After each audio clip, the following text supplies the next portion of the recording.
Sabe aquelas frases que a gente ouve tanto, mas tanto, que elas meio que perdem um impacto? Se tornam quase parte da paisagem sonora?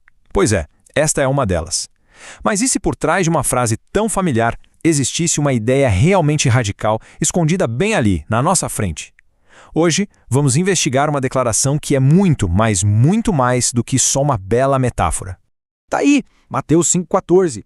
Olhando assim por cima, é uma imagem poética, né? Super inspiradora, mas também é um quebra-cabeça. E o que a gente vai fazer aqui nesta análise é exatamente isso, montar esse quebra-cabeça peça por peça para descobrir o que de fato está sendo dito aqui. Então, qual é o sentido real disso? É uma ordem para que as pessoas se esforcem mais? É um tipo de elogio?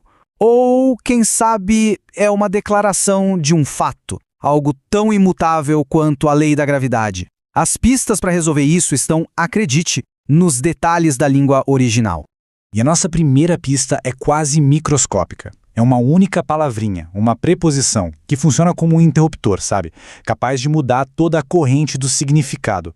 É um detalhe que, no fim das contas, faz toda a diferença.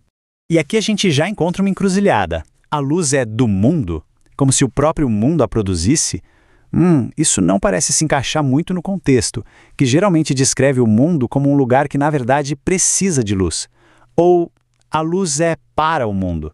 Essa pequena mudança de preposição transforma tudo. Não se trata mais da origem da luz, mas sim da sua função. A luz existe com um propósito claro, iluminar. Ok? Agora vamos pegar a lupa. Vamos mergulhar fundo na gramática da frase. Porque no grego original, a gramática não era só para seguir regras, não. Ela servia para aumentar o volume do significado de um jeito que as nossas traduções nem sempre conseguem captar. Primeiro, imeis, ou vós.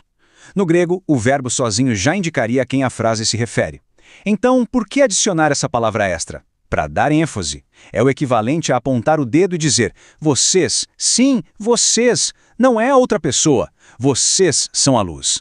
A responsabilidade aqui é direta, é intransferível. Depois, o verbo este, que para nós é sois ou são. E aqui, gente, está o ponto crucial. Ele está no modo indicativo, que é a forma de declarar um fato. Não é um comando, um pedido do tipo "Ei, sejam a luz". Não. É uma afirmação de identidade. Vocês já são a luz. Não é uma descrição de trabalho. É praticamente uma certidão de nascimento. E por fim, craibenes ser escondida. A gramática aqui não sugere algo que seja difícil de fazer, mas algo logicamente impossível. É como dizer que uma fogueira acesa pode escolher ser invisível. É uma contradição física. A própria natureza daquilo torna o ato de se esconder sem sentido algum. Bom, já analisamos as palavras. Agora, vamos analisar o mundo em que elas foram ditas.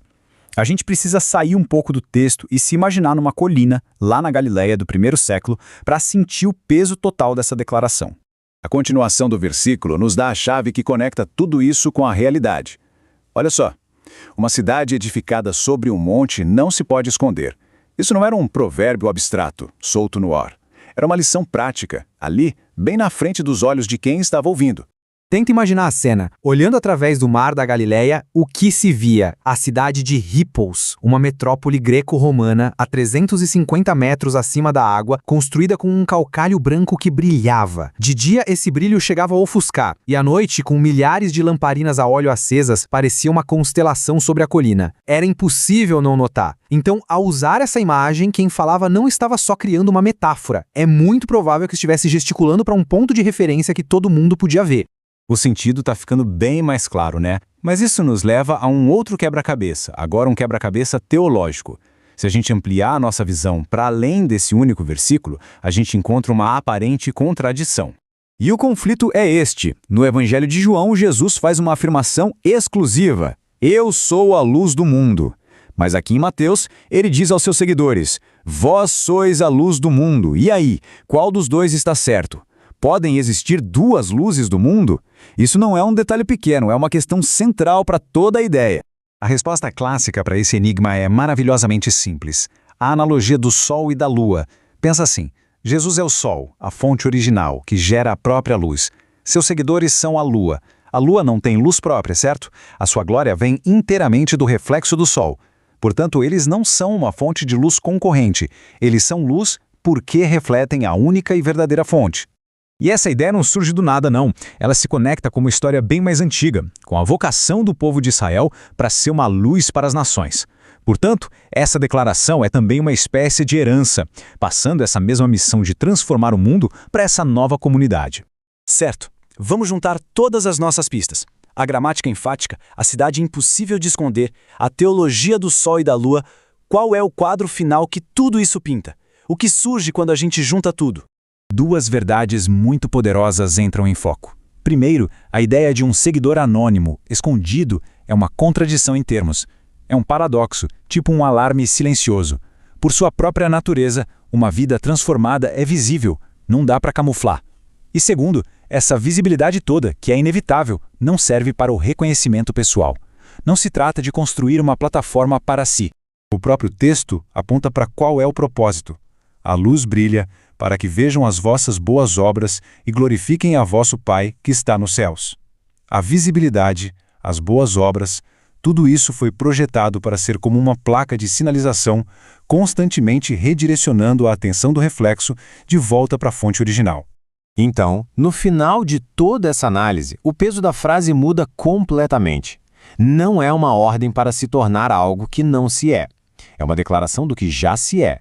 A luz já está acesa. A cidade já está na colina. Ela não pode ser escondida. A única pergunta que realmente fica no ar é: para onde ela está apontando?